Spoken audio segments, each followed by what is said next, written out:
Right, mastreets social media mandinoswera ndichiona kuti nyaya dziri kufamba sei. Aiwa, ndinako kavidhio kari kutrenda mastreets social media kandoda kuti munge muri munozvinzwira mega. Handiti mungozvinzwira mega mukomenda comment section kuti munofungei nenyaya iri kutaurwa panapa namufundisi wandasangana naye.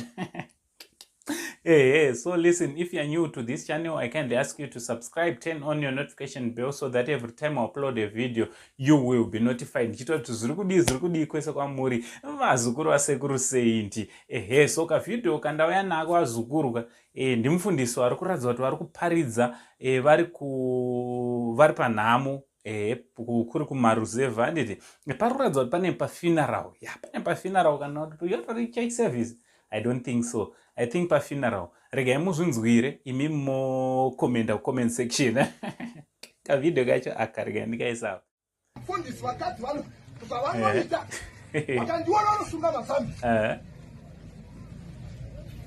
Kana chisambo kunongo. Hangaine zvinangeni zvavo.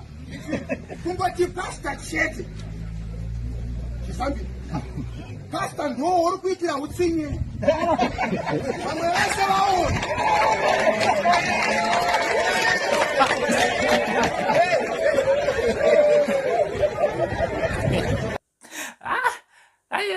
Vazukuru ameno kuti munochionawo seja.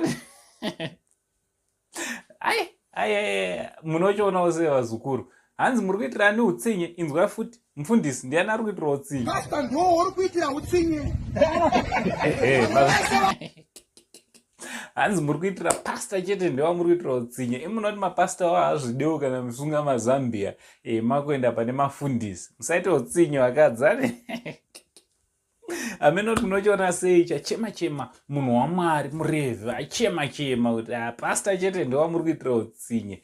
Ngataura necomment section kuti munofungei namufundisi vari kutaiwa kamadzimai ka musasunge mazambia kana makuyawo kune Amen. So from Uncle Send, the only Zimbabwean uncle, Paris Nondoti, much love.